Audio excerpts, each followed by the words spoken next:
Donc, dans ta préparation de séance, il y a quelque chose qui est important, c'est bien sûr l'objectif, c'est de faire progresser, on va dire, le joueur ou l'équipe, peu importe, je dirais. Mais il y a la notion de plaisir qui est importante, comme tu dis, d'accrocher le joueur, mais aussi qu'il prenne du plaisir dans ce qu'il fait, directement ou indirectement, c'est ça? C'est le plus important. Voilà, je te dis, moi je m'identifie pas à mes copains de R2 ou R1. L'enjeu est différent.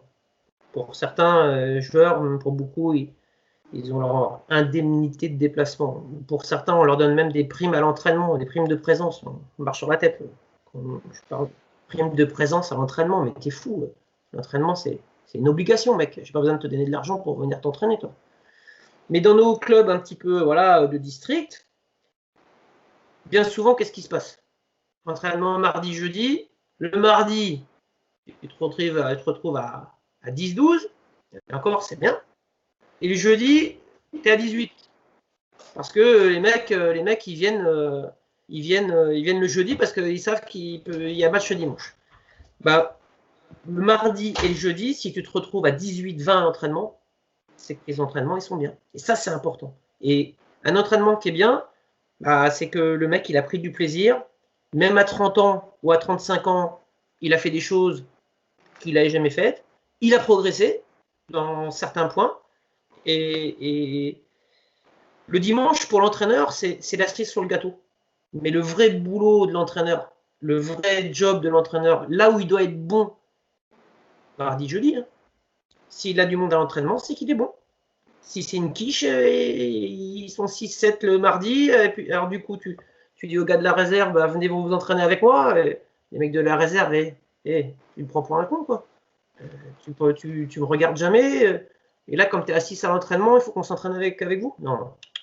Donc, c'est dur hein, d'être entraîneur de foot. Hein. Et comme je te disais, quand il y a le mot fédéré, bah, c'est aussi la présence à l'entraînement. Et ça dépend ce que tu proposes aux mecs. Toi qui es un ancien comme moi, donc je pense que tu as aussi connu les entraînements, on va dire, à base physique, sans ballon. Je pense que tu as connu ça aussi. Qu'est-ce que tu en penses et surtout, qu'est-ce que tu en penses aujourd'hui? Est-ce que tu es aussi un adepte on dit que de nos jours, voilà, un joueur de foot, il doit s'entraîner avec ballon. Est-ce que tu es aussi adepte de ce système-là, c'est-à-dire qu'il faut toujours mettre du ballon, quoi qu'il arrive, que ce soit maintenant U18 ou que ce soit en senior? J'ai assez longtemps eu l'étiquette d'un mec qui faisait beaucoup de physique, sans ballon.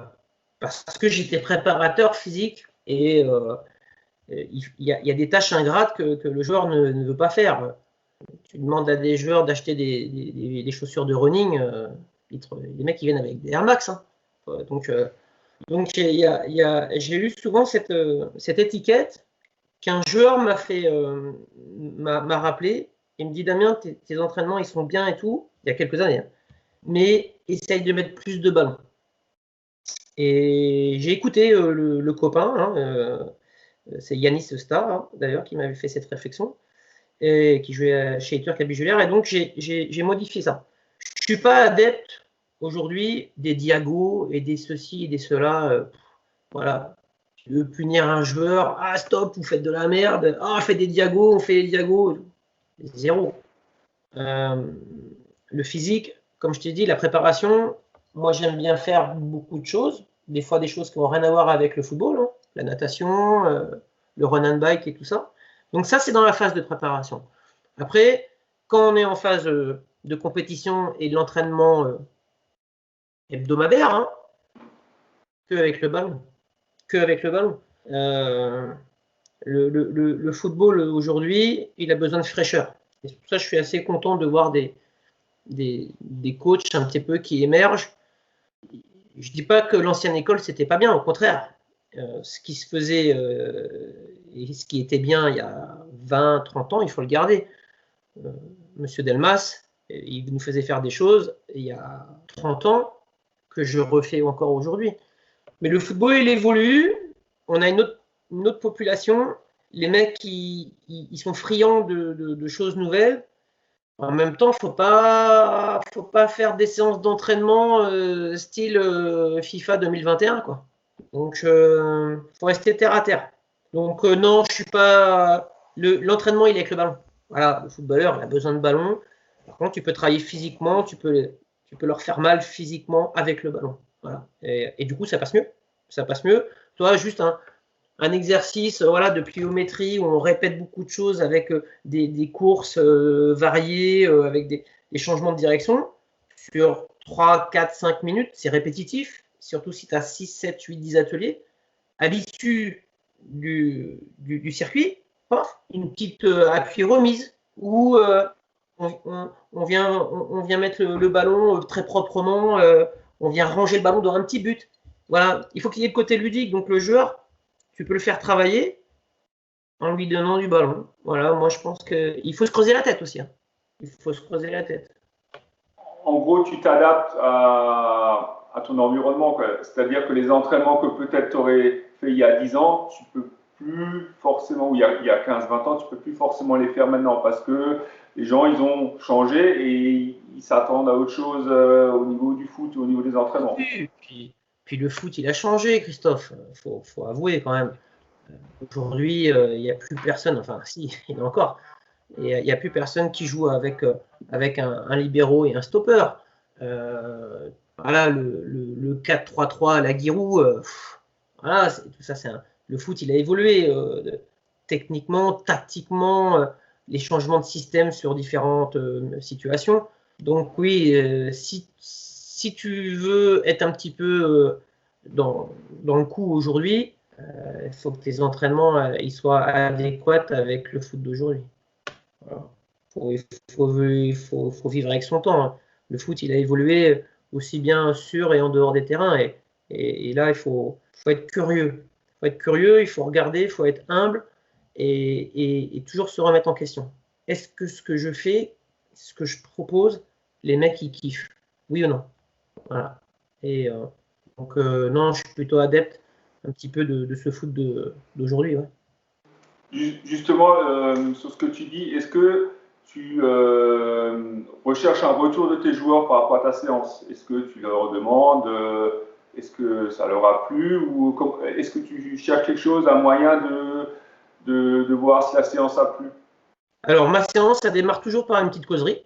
J'annonce un petit peu, bon, soit je reviens sur la séance si on est jeudi, je reviens sur la séance de mardi. Si on est mardi, je reviens sur le match de dimanche. Bref, donc il y a toujours 5-10 minutes qui sont, voilà, on revoit ce qu'on a fait la dernière fois et qu'est-ce qu'on va faire aujourd'hui. Et la séance se termine toujours par la même chose, la petite causerie. Et là, je fais un petit bilan de la séance, comment moi je l'ai ressenti. Je ne leur pose pas la question, parce que si tu poses la question à chacun, là, on ne s'en sort pas, c'est de la cacophonie. Maintenant, moi, je leur dis, voilà les garçons, aujourd'hui, je suis fier de vous. Aujourd'hui, vous avez répondu à mes attentes. J'ai mis 1h30 à préparer mon entraînement. Vous m'avez fait de la merde. Vous m'avez déçu. Voilà, vous ne m'avez pas respecté sur ce coup-là. Donc, il y a toujours un retour en fin de séance de ce qu'on vient de faire pendant 1h30. Toujours, toujours, toujours. Aussi bien dans le positif que dans le négatif. Et j'arrive aussi à leur dire, franchement les gars, désolé, mais ce que je vous ai proposé, c'est pas bon et j'étais pas bien et vous m'excusez, je ferai mieux la prochaine fois. Voilà. Mais je leur demande pas ce qu'ils en ont pensé parce que je le vois sur leur visage. Soit ils sont contents, soit ils font la gueule, soit le mec il est encore bien coiffé, donc ça veut dire qu'il s'est caché pendant tout l'entraînement. Bon, s'il est chauve comme moi, ça se voit pas, mais tu vois, tu vois sur la tronche des mecs si ce que tu as fait était bien ou pas bien. Voilà. Si tu vois les mecs, ils ont tous la banane, ou quand tu dis, bon les gars, c'est bon, on arrête, il est 9h15. Ah non, coach, encore un peu. Putain, encore un peu. Alors le dirigeant en clubhouse, il gueule parce qu'il a déjà préparé un petit peu les steaks et tout ça. Mais ouais, je suis assez attentif, mais tu le lis sur le visage des mecs. Et puis, comme je te dis, moi, je prends la douche avec eux. On peut me reprocher, parce que la douche aussi dans un vestiaire, c'est aussi un peu pour eux. Par exemple, voilà, s'ils veulent chambrer l'entraîneur ou soit ils veulent se dire des choses, c'est bien de temps en temps de dégager et leur laisser leur vestiaire pour qu'ils disent ce qu'ils ont qu'ils disent ce qu'ils ont à se dire. Mais en règle générale, comme je suis dans la douche et tout avec eux, voilà, sous la douche, il est pas. Alors, c'était bien aujourd'hui. Hein. Ah putain, ouais, c'était bien. Ouais, mais tu vois, le jeu là, peut-être il y a peut-être moyen de faire un peu mieux, non? Qu'est-ce que t'en penses? Voilà, prends un peu la température du mec. Voilà. Mais les garçons, ils sont assez respectueux par rapport à ça. Ils n'ont pas envie d'être calife à la place du calife. Enfin, me concernant. Donc tant mieux pour moi. Hein, mais, et puis si j'ai un joueur qui me dit, tiens, coach, je suis attentif aux gardiens. Les gardiens, ils sont souvent laissés pour compte dans les séances d'entraînement. Là, ils sont juste bons à garder des cages et on les allume là. Non, le gardien, l'échauffement, des fois, il est spécialement pour lui et les joueurs, ils s'adaptent à ça.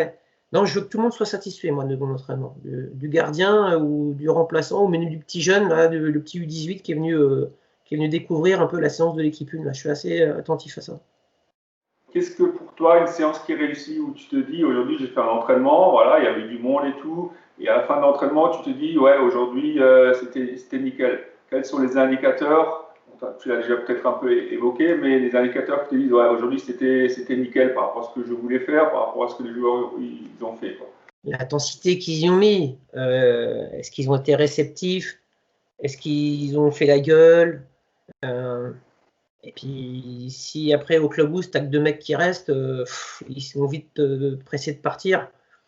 Ça veut dire qu'ils n'ont pas envie de parler football. Donc, même en tant que coach, il faut que tu prennes ton pied pendant la séance d'entraînement. Tu vois, tu as envie de dire putain, c'est bien ce qu'ils font. Et c'est bien aussi de temps en temps s'auto-féliciter. Moi, je le dis à personne. J'ai dit putain, Damien, là, j'ai l'impression que ce que tu leur as proposé, c'était pas mal quand même. Et ils sont dedans là. Et ouais, dimanche, c'est bon, ça va le faire, quoi. Il n'y a pas de problème. Il n'y a personne qui fait peur, tout ça. Tu peux perdre, hein. Il n'y a personne qui fait peur.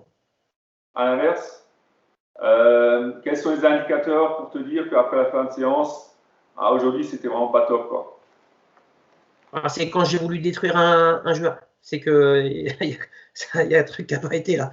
Voilà, un joueur qui a fait la gueule pendant toute la séance, un joueur qui t'a saboté l'entraînement, un joueur qui n'a pas fait les efforts que tu attendais de lui, il t'a saboté l'entraînement. Et il ne faut pas attendre la fin de la séance pour lui dire en fait. Tout de suite, faut l'arrêter. Quoi. Et moi, ça m'arrive ça. Ça m'est arrivé. Des joueurs que j'affectionne, hein, je disais, oh, t'as pas envie de t'entraîner là? Bah, bouge, casse-toi, va dans le vestiaire, t'es en train de me saboter la séance. Mais devant tout le monde. Hein. Et ça peut être mon meilleur ami, comme mon fils, c'est pareil. Voilà, c'est quand même dommage. Tu te sors les doigts du cul, tu veux leur faire une bonne séance, tu veux faire quelque chose de bien. Et tu as 1 ou 2 mecs là qui sont pas dans le style. Je peux comprendre. Hein. Des fois, tu es fatigué, des fois, tu as passé une journée de merde, tu t'es pris le chou avec maman. Alors, reste chez toi. Reste chez toi parce que tu vas me saboter ma séance. Et ça se voit de suite. Et puis, si tu es nul en tant que coach, il faut l'avouer. Hein. Voilà. Dire, voilà, ce que je fais en ce moment, c'est pas bon. Quoi. Soit tu arrêtes et tu dis bah, la barre elle est trop haute, c'est pas pour moi, ou soit tu changes ton fusil d'épaule et tu vas consulter. tu trouves une solution. Donc, moi, je sais pas, moi, je prends tout le temps du plaisir et j'ai tendance à penser que les mecs aussi, je me suis jamais retrouvé à 5-6 à l'entraînement partout où je suis passé. Et je sais que c'est des choses qui peuvent arriver, et ça peut m'arriver. Hein. Et ça peut arriver à beaucoup de gens. Bon, tant que tu as du bon entraînement, c'est que ce que tu fais, c'est bien. Juste pour revenir sur la séance, donc là on a parlé d'une séance complète. On va juste prendre un exemple concret. Tu fais un exercice, un jeu, peu importe, et tu vois après une demi que ça marche pas. Qu'est-ce que tu fais? Bah, j'arrête. Je vais pas continuer les mecs. Je vais pas les laisser faire de la merde pendant 20 minutes parce que le jeu il dure 20 minutes. Ça marche pas. C'est ta faute. C'est la faute des joueurs. Est-ce que tu as pris tous les éléments qui vont bien pour permettre aux joueurs d'évoluer dans les meilleures conditions. Exemple, tu as fait un carré de 30 sur 30, tu es à 14 là-dessus, les mecs ils se marchent dessus, et les gars, stop, on va ouvrir un peu le jeu, prenez-moi les cônes, on va mettre de l'espace. Si ça ne marche pas, il y a une solution derrière. Donc, c'est pas, peut-être que le thème a été mal compris, peut-être que je me suis mal exprimé, peut-être que ma superficie de jeu n'est pas adaptée à ce que je souhaite. Voilà, donc je m'aperçois que mon exercice n'est pas bon, je me pose la question. Voilà, il faut que ça aille vite là-haut, hein. Faut pas tergiverser. Hein. Je me pose la question, bon, Damien, ça va pas là, qu'est-ce qui se passe? Ouais, ok.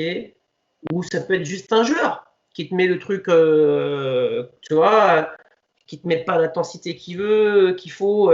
Dans sa prise de balle, il est nonchalant. Bah, voilà, pareil, bah, lui, tu arrêtes le jeu et tu lui dis qu'il faut vite qu'il se remette la tête sur les épaules parce que sinon, ça va pas aller là.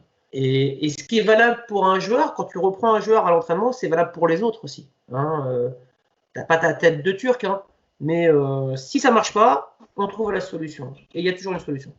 Okay, donc, ce qui est important, c'est vraiment de pouvoir s'adapter rapidement, quoi, par rapport aux joueurs ou par rapport, comme tu dis, aux dimensions de l'exercice. C'est ça, c'est ce qui est primordial, je pense.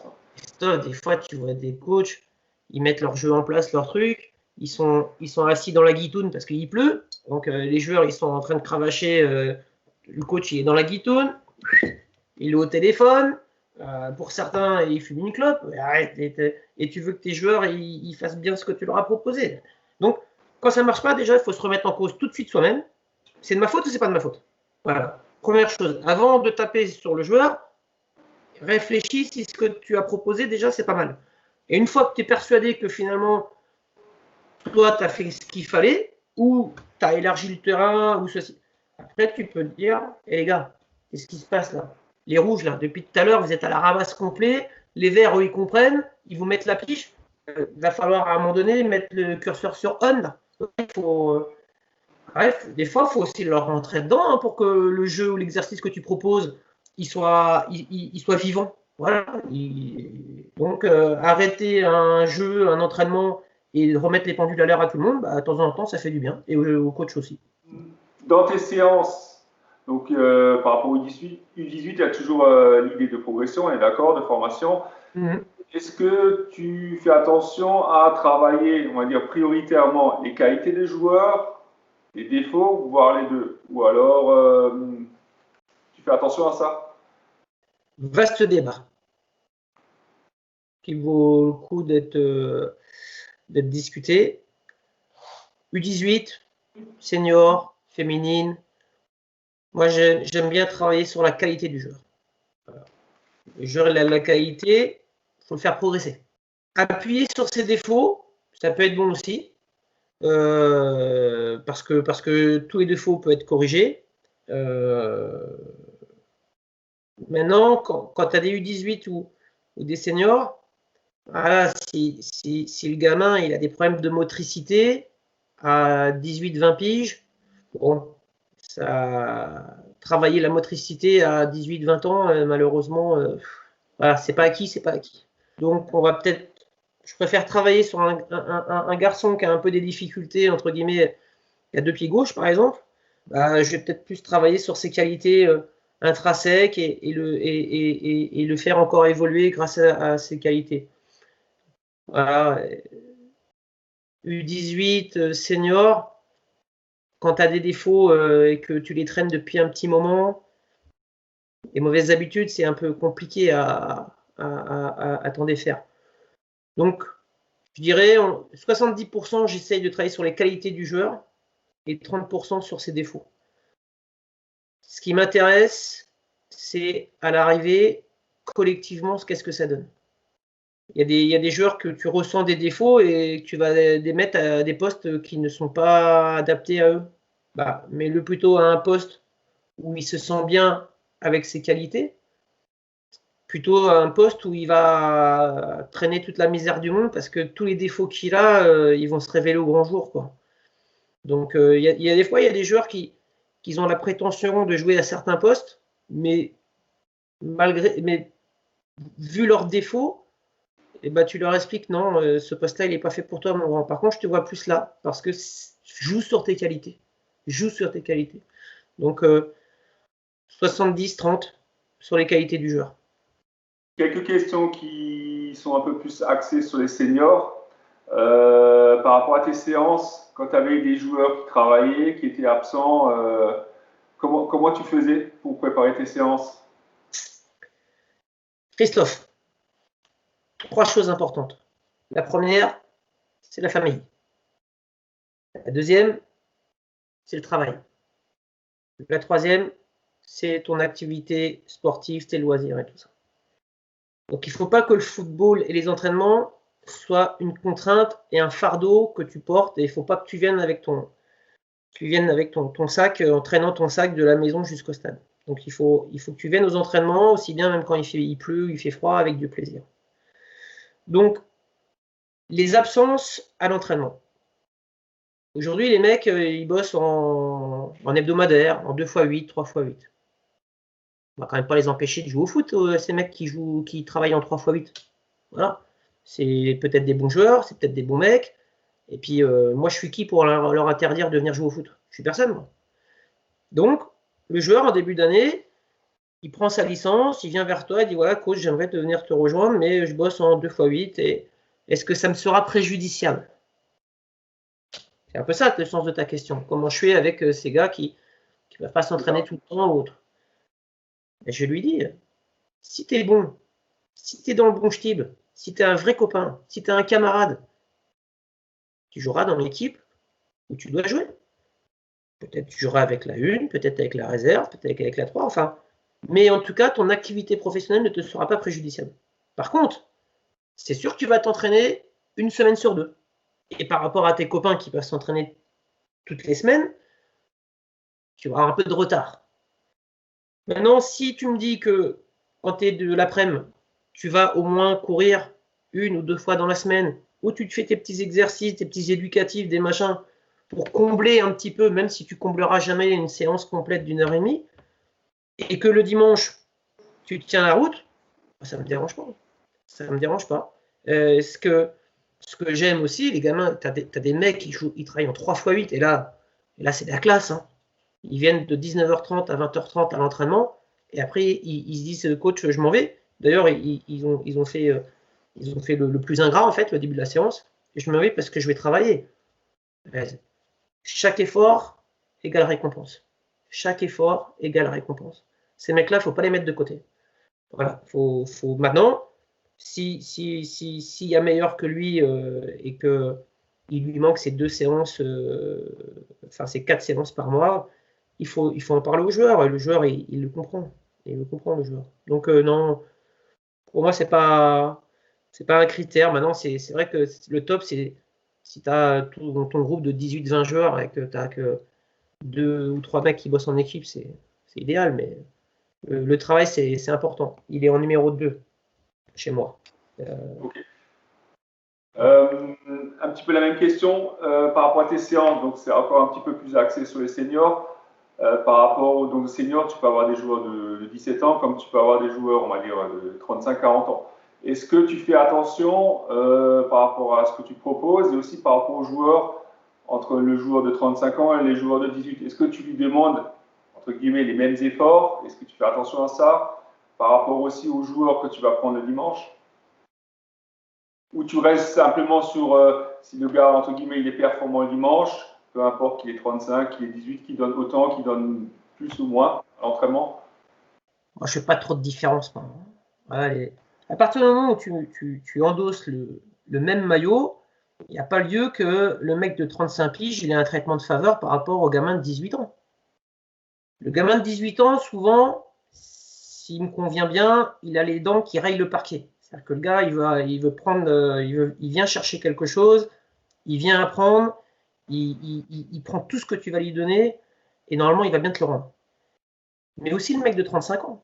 Le mec de 35 ans, il ne se déplace pas le mardi et le jeudi pour faire de la figuration, quoi. Il a envie d'être avec ses copains, il a envie d'apprendre, il a envie de transpirer, il a envie de marquer des buts, il a envie de les chambrer, ses potes aussi. Après, dans l'approche, effectivement, tu ne peux pas avoir le même discours individuel avec un joueur cadre, entre guillemets, de 30-35 piges, et puis le petit jeune de 18-19 ans, comme je te dis, qui veut défoncer le système et venir progresser. Donc, maintenant, dans le contenu de la séance, je vais demander autant d'efforts au mec de 30 piges qu'au mec de 18 ans. Je m'en fous. Voilà, et il y a le côté compétition. C'est-à-dire que le mec de 18 ans, il veut la prendre la place du mec de 30 ans, et le mec de 30 ans, il n'a pas envie que le gamin de 18 ans lui prenne. Et c'est plutôt bénéfique, parce qu'à l'arrivée, tout le monde y gagne. Après, à toi de faire le bon choix, mais les choix du dimanche ne sont pas par rapport à l'âge ou au travail de tel ou tel joueur. Voilà. À l'entraînement, je demande les mêmes contraintes, le même engagement à un mec de 20 comme de 35 ans. Je ne sais pas la différence. Est-ce que tu es aussi, ça se fait de temps en temps, le père de famille, il te dit au début de saison, écoute, voilà, il veut jouer, c'est un bon joueur, il est performant, il joue en équipe 1.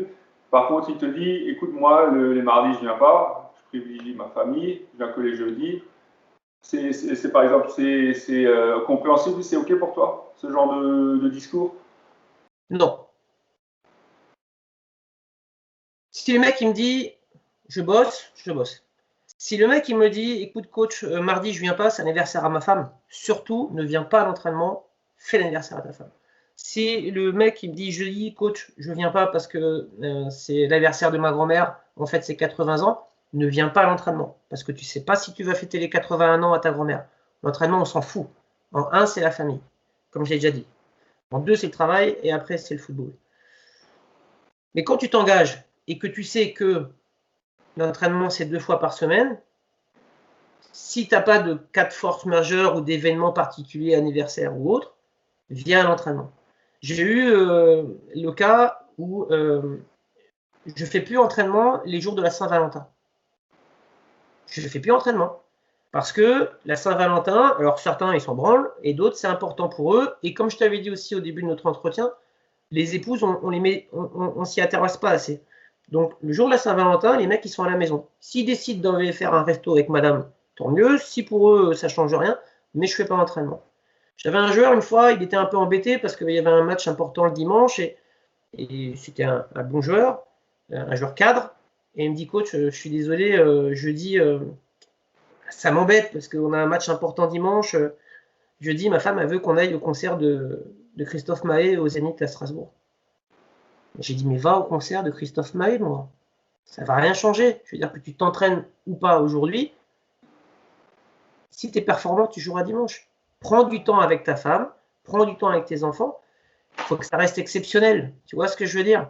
Si le gars, il me sort le concert de Christophe Maé, de machin, de trucs bidule chouette, un jeudi tous les mois, non. Mais la famille en un. Voilà. Et ça marche bien. Mais par contre, je veux qu'il me dise la vérité. Je veux pas qu'il m'invente un truc à la gomme, là. Tu me dis exactement, voilà, sans rentrer dans le détail.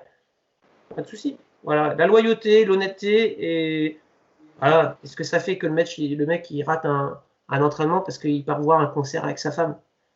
Tu sais, Christophe, un mec qui est bien à la maison, il sera bien sur le terrain. Oui. Voilà. On revient à être bien dans son environnement, extérieur ou. Voilà. Et il a eu l'honnêteté de me le demander. En fait, il m'avise de son absence, tout simplement. Moi, il me demande même pas mon avis. Il m'avise de son absence et c'est super. Et d'ailleurs, souvent, le jeudi soir, j'ai envoyé un texto. Alors, c'était bien le concert. Ah ouais, c'était top et tout, machin. Donc, voilà. Je vais pas demander ce qu'il a fait avec madame en rentrant à la maison, mais peut-être qu'il a fait un peu de sport, j'en sais rien. On revient sur les entraînements aussi par rapport aux seniors. Je pense que tu l'as vécu aussi ou tu le vis aussi. Tu as souvent des joueurs qui te préviennent tard ou pas de leur absence. Je pense que tu l'as vécu. Oui. Ouais. Est-ce que ça te pose un problème? Ah, je suis super chiant. Hein. Je les fais chier à mort, les joueurs. Je les lâche pas, en fait. Alors, je me sers de l'application SportEasy. Je ne sais pas si les copains coachs ils connaissent cette application. Elle mérite d'être connue parce que c'est vachement bien. C'est-à-dire que et je demande aux joueurs le dimanche soir de se positionner sur les entraînements de la semaine. Et donc, sur l'application, tu peux te positionner Donc, du coup, moi, le lundi matin, je check un peu le retour des joueurs et je sais si cette semaine, j'aurai 14, 18, 20 joueurs. Est-ce que j'aurai 2 gardiens, un gardien? Parce que comme on l'a dit tout à l'heure, une séance, ça se prépare. Tu commences pas, ah putain, alors qu'est-ce que je fais aujourd'hui? Donc, il faut que tu saches si tu as 12 mecs, si tu en as 18, si tu as 3 gardiens. Donc, du coup, avec cette application, tu évites un peu le problème, mais tu n'es pas non plus à l'abri qu'un copain a un problème de dernière minute, hein, ou qui a une migraine, ou qui est bloqué dans les bouchons, ou qu'il finit plus tard son travail. Moi, je veux juste qu'ils m'avisent. Déjà parce que je m'inquiète pour eux, parce qu'un joueur qui a l'habitude de venir à l'entraînement et qui ne vient pas, moi, ça m'inquiète. Voilà. Donc, un petit SMS, voilà, ça dure 2 secondes. Voilà, j'aime bien qu'on soit dans la communication. Donc, il m'avise. Et puis, si j'ai une hécatombe 1 heure avant l'entraînement de 3-4 mecs qui ne viennent pas, pareil, on s'adapte. C'est pas grave. Et puis, l'honnêteté, c'est important. Donc, si les mecs ne me racontent pas de salade, il n'y a pas de raison qu'on soit fâché. Voilà, il n'y a pas de raison. Donc, non, j'ai pas de problème avec ça. Et puis, bah, si tu as des absents de dernière minute, bah, tu modifies un peu ton entraînement, ton jeu. C'est l'expérience aussi. Là, tu vois, il ne faut pas être figé en disant ah putain, j'ai un thème à 14 joueurs, finalement, je me retrouve à 10. Comment je vais faire? Et tu peux l'expliquer aux joueurs aussi, ça. Tu dis, les gars, j'avais prévu de faire ça. Bon, bah, vous voyez, le gardien, il n'est pas là et finalement, il finit plus tard le travail. On va travailler différemment. Peut-être pas devant le but, peut-être pas comme je l'avais prévu, mais on va faire quelque chose, n'inquiétez pas. Vous allez ranger le ballon dans le but. Voilà. Vous allez ranger le ballon dans le but. Vous n'allez pas me mettre des pêches là derrière les filets. Sans gardien, on peut ranger le ballon. Alors du coup, des fois, je commence à mettre des ficelles dans tous les sens, des rubans. Et là, je leur dis, voilà, venez me chercher la lucarne droite, venez me chercher le bas du poteau gauche. Voilà, on s'adapte. On s'adapte, pas de problème. Justement, en parlant des gardiens,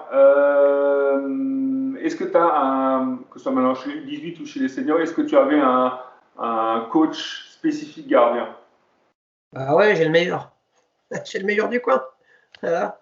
J'ai Monsieur Gasser, je ne sais pas si vous connaissez, voilà, c'est mon voisin, Jean-Louis Gasser, qui était un très très bon gardien. Un bon gardien, c'est un gardien qui a un truc. Voilà, il n'est pas pareil que les autres, un gardien. Et donc, c'est mon voisin, et je lui ai demandé quand j'étais à Oberhofen s'il voulait bien me donner un petit coup de main avec mes gardiens. Il m'a dit oui, mais je viens si ça vaut le coup. Hein. Je ne te parle pas de financièrement. Le mec, il ne te demande rien. Hein. C'est 0 €. C'est gratos. Et il connaît le football. Et c'est un super mec. Par contre, il ne se déplace pas pour rien. Il faut que les gardiens en face, ils travaillent. Si le mec ne veut pas se faire mal, il dégage. Et lui, il ne vient plus. Et ce qui est normal. Il vient pour le plaisir, il vient pour me donner un coup de main. Ça s'approvise pas, l'entraîneur de gardien. Je veux dire, là aujourd'hui, même si demain je vais faire le module gardien de but, j'aurais pas assez de billes, j'aurais pas assez d'outils dans ma boîte pour proposer quelque chose aux gardiens. Et donc, à Oberhofen, j'avais la chance d'avoir Jean-Louis, qui est toujours d'ailleurs, chapeau, respect à lui.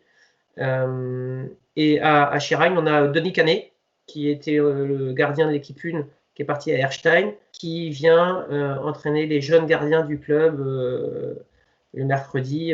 Donc, le top, quoi, je veux dire. À Schirheim, comme je te disais, c'est structuré, donc on ne bricole pas. Moi, j'ai un adjoint et puis j'ai mon fils, donc on est souvent à 2 voire 3 à l'entraînement pour les garçons de l'équipe 1. L'équipe réserve, ils ont leurs 2 entraîneurs. Non, on est bien. Un gardien, un gardien, faut chouchouter le gardien. Voilà, il faut en prendre soin. C'est un poste particulier, avec un profil particulier. Je me suis souvent pris le chou avec mes gardiens, hein, parce que parce que j'aime bien avoir des gardiens de caractère, hein, des mecs qui se laissent pas faire un peu là. Ouais, je suis attentif aux gardiens. Je suis attentif. Et puis, le football d'aujourd'hui, parce qu'on en parlait tout à l'heure, hein, par rapport aux séances d'entraînement d'antan, le gardien, tactiquement, moi, dans le système où je joue, le gardien, c'est mon libéraux de la défense. Donc, il faut qu'il sache jouer au pied, le mec. Hein. Il faut qu'il soit à l'aise avec son pied gauche, son pied droit. Je prends un gardien un petit peu dans le jeu comme un libéraux à l'ancienne, quoi. Le mec à l'aise, pied droit, pied gauche, passe longue, passe courte, intelligent. C'est lui aussi qui donne un petit peu le tempo du match. C'est lui qui donne un petit peu, voilà, s'il sent que son équipe elle a besoin de se prendre un petit peu de recul, qu'elle a besoin de souffler, il temporise un petit peu dans sa relance. Et à l'entraînement, je suis attentif à mes gardiens. Il ne faut pas que ça soit la 5e roue du carrosse. Et ça, c'est important pour moi. C'est important. Donc ça veut dire qu'il a une séance spécifique avec un coach, mais est-ce que justement ce gardien, tu l'intègres aussi dans les séances classiques avec les joueurs? Bien sûr, bien sûr. Par rapport aux pros modernes du hockey. C'est un poste à part, mais qui doit se fondre dans le collectif. Voilà. Il faut bien expliquer que le gardien, c'est un mec à part dans l'équipe, mais qui doit se fondre dans le collectif. Et souvent, c'est pas facile. Hein. C'est pas facile. Tu vois, par exemple, les professionnels, on envoie toujours le gardien s'échauffer 10 minutes avant les autres. Voilà. Pas pour rien. Voilà. Parce que déjà, quand il rentre, il faut qu'il se change. Il a besoin de plus de temps. Voilà. Est-ce qu'il a pris les bonnes godasses, les bons gants L'échauffement n'est pas le même. C'est vraiment un joueur à part qui fait partie intégrante de ton équipe.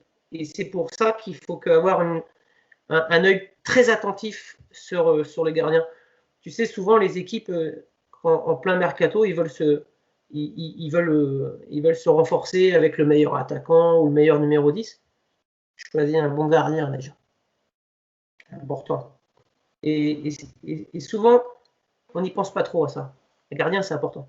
Faut le couconner celui-là, faut le chouchouter. Mais en même temps, il ne faut pas lui faire de cadeaux parce qu'il n'est pas là pour enfiler des perles. Normalement, c'est le boss. Voilà. Dernière question concernant les entraînements. Par rapport aux joueurs blessés, ou plutôt les joueurs qui reviennent de blessure, maintenant que ce soit le 18 ou senior, comment tu fais déjà au préalable, est-ce que tu te renseignes sur le déroulement ou l'avancement de la blessure? Et après, comme dit, quand le joueur revient, comment tu fais avec lui concrètement? Il faut être proche de ses joueurs, sur et en dehors du terrain. Si tu as un joueur qui est blessé, même si c'est une petite blessure, qu'est-ce que ça te coûte dans la semaine d'envoyer un petit SMS? Tu n'as pas besoin de faire des phrases et de l'appeler pendant 15 minutes. Salut grand, comment ça va? J'ai senti que tu avais une petite douleur jeudi à l'entraînement. Voilà. Après, tu as des blessures plus sévères, plus dures, où il y a une hospitalisation et tout ça. Moi, mon joueur qui est hospitalisé, je vais le voir à l'hôpital. Voilà. Je vais y rendre visite, parce que c'est mon copain dans un premier temps. Donc, ça m'inquiète, moi, son état de santé. Et puis, quand il est apte à reprendre le chemin de l'entraînement, déjà, je lui ai demandé s'il a pu avoir des séances de kiné. Si ce n'est pas le cas, parce que tu as beaucoup de joueurs aussi qui ne savent pas trop vers qui se diriger. Donc, il faut avoir de l'attention envers son joueur. Donc, moi, j'essaie de le conseiller. Je ne suis pas kiné, je ne suis pas docteur. Par contre, je suis capable de te dire, va chez le docteur Pietra à Strasbourg. Tu lui dis que tu viens de ma part, par exemple. Tu n'auras peut-être pas un rendez-vous plus tôt que les autres, mais au moins, il sait que tu es un footeux et c'est moi qui t'envoie. Va voir tel kiné au niveau des adducteurs, tu verras, il va pouvoir te remettre un peu sur pied. Donc, il faut conseiller le joueur. Après, il y a cette phase de reprise, d'où ta question. La phase de reprise, elle se fait à l'entraînement. Et puis, à un moment donné, le joueur, voilà, il prend confiance, il est moins fébrile. Il a le temps du match. Voilà, reprendre de la compétition, reprendre du rythme. Je sais qu'il y a beaucoup d'entraîneurs qui envoient leurs joueurs en équipe réserve suite à des blessures. Donc, je trouve que c'est une erreur. Le joueur, notre joueur de district, est-ce qu'il va avoir une attitude différente le dimanche matin en district 5 plutôt que jouer le dimanche après-midi en district 1. Il va y mettre l'intensité qu'il y faut. Peut-être que la différence de niveau va être plus propice à des coups. Donc du coup, est-ce que tu le remets en confiance? Parce que, alors sans manquer de respect, encore une fois, je ne voudrais pas que ça soit mal interprété, mais les défenseurs de District 7, ils défendent un peu moins propre que des défenseur de R2. Hein, voilà, tu le vois à l'état du short. Hein, R2, on a tendance plutôt à défendre debout, on défend intelligent. District 8, des fois, voilà, ça casse un peu, quoi. Voilà, donc, est-ce que de retour de blessure, l'intérêt c'est d'envoyer un joueur un peu au casse-pipe, mais en fait tu veux le mettre encore plus en difficulté à jouer dans une division qui est un peu compliquée. Moi, je préfère quand il soit apte, voilà, qu'il revienne doucement, peut-être 12e, 13e ou 14e. Et puis les entraînements ils servent à ça. Qu'il reprenne confiance en lui et tout. Donc voilà, le joueur blessé systématiquement qui va en réserve, c'est pas ma cam. S'il y en a besoin et qu'il aille et qu'il respecte les consignes du coach, voilà, tu dis voilà, mon joueur il revient de blessure, tu vas voir le coach de l'équipe réserve, tu lui dis voilà, tu le fais jouer tant de minutes à tel poste et tu lui demandes telle chose. Voilà, il a des consignes. Voilà. L'important c'est qu'il reprenne confiance en lui et que à un moment donné, son niveau lui permet de revenir avec l'équipe 1. Et puis si tu peux, bah, tu vas le voir, hein, ce joueur que tu mets en équipe réserve. Si tu as la chance que tu joues l'après-midi et la réserve le matin, tu vas le voir. Et comme ça, puis tu l'encourages et voilà, et voilà, tu lui donnes des consignes. Voilà.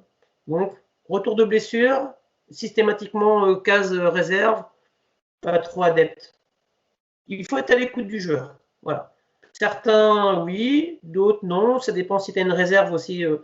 Voilà, à Chiren, en l'occurrence, l'équipe réserve a joué en R3. Un joueur qui revient de blessure, qui a joué en R3, c'est pas un problème. Mais en admettant que l'équipe réserve jouerait en district 4 ou district 5, là, il faut quand même se poser un peu la question. Est-ce que ça vaut le coup d'envoyer un joueur voilà, qui va sûrement faire mal aux défenses adverses et puis finalement les autres, ils vont lui faire mal, quoi. Donc, est-ce que ton rapport, il est gagnant-gagnant? Tu sais, Ronaldo, je ne suis pas sûr s'il se blesse ce week-end, que la semaine prochaine, l'entraîneur il le mette avec la réserve de la Juve. Hein.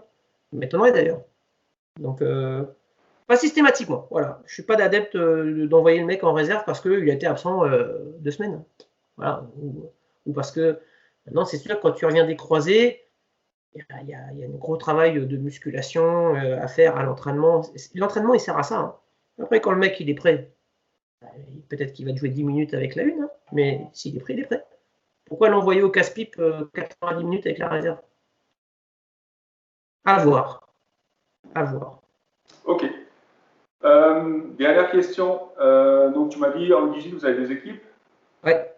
Ouais. Les entraînements, vous les faites ensemble ou séparés? Donc, vous faites sur le même créneau, tu m'as dit, mais est-ce que vous vous mettez tous ensemble? Même question chez les seniors. Donc, tu avais forcément l'équipe 2, l'équipe réserve. Entraînement en commun? Oui, non, pourquoi? À Chiren, les U18, on a le même créneau. Donc, on se sépare le terrain, moitié chacun. L'entraîneur de l'équipe réserve a son groupe équipe réserve et moi de mon côté. Ça est arrivé une fois cette année où on a fait une opposition ensemble sur les 30 dernières minutes de l'entraînement. Je ne suis pas trop favorable à ça. On a fait une fois, voilà, c'est bien aussi, mais je ne suis pas trop favorable. Moi, en règle générale, j'ai à peu près 16 joueurs à l'entraînement et lui, il a aussi entre 13 et 15 joueurs, des fois 16. On n'a pas de problème d'effectifs à l'entraînement. Les joueurs, ils viennent tous à l'entraînement et c'est la classe, quoi, c'est bien. Maintenant, un joueur de l'équipe réserve doit prétendre à jouer avec la une. Donc, comme on joue tous les deux le samedi après-midi, moi, je ne peux pas voir exactement l'évolution des garçons qui jouent dans la réserve. Donc, ce que j'aime bien faire, c'est d'en piocher un ou deux du groupe équipe réserve et qui viennent s'entraîner avec moi. Comme ça, je me dis, ah, il a évolué, finalement, je me suis trompé, je ne l'avais pas trop vu comme ça. Tu sais, à cet âge-là, ça progresse vite, hein. Ça progresse très vite. Donc, on ne fait pas d'entraînement en commun, mais j'ai à cœur d'avoir un œil et du coup, j'insère des gamins de l'équipe réserve dans mes entraînements. Donc, si par exemple on est 14, eh ben, j'en prends un ou deux, on est à 16. Si on est à 16, j'en prends un, on est à 17. Et j'ai pas envie de déplumer le copain de l'équipe réserve. Il n'est pas question que moi je m'entraîne à 18 et que lui il galère avec 6 mecs sur le côté. Hors de question, ça n'existe pas ça. Si c'est le cas, ça peut être le cas, mais en l'occurrence je ne l'ai pas encore vécu à Chiragne, mais je l'ai vécu les années précédentes en senior.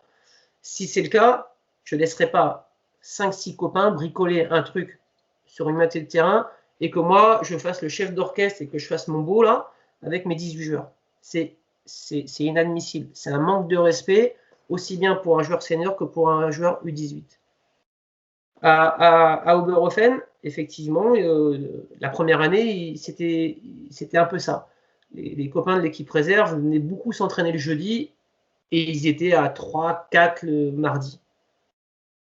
Tout de suite, j'ai dit aux 3. Et les gars, quand ils se voyaient à 3 ou 4, ils repartaient chez eux. Je dis, mais vous êtes fous. Tu viens t'entraîner avec nous. Ouais, mais coach, je vais plus peut-être un fardeau. T'es malade ou quoi? Et je mets à cœur, et il n'y a pas intérêt qu'il y ait un joueur de l'équipe 1 qui commence à faire des réflexions à mon copain de l'équipe réserve, parce que c'est mon copain de l'équipe réserve, parce qu'il a raté un contrôle, parce qu'il a fait une mauvaise passe et tout ça. On a le même blason, on a le même maillot. Je ne laisserai jamais, jamais, jamais 4-5 mecs bricoler d'un côté et moi faire mon coq avec mes 15-16 mecs d'un autre.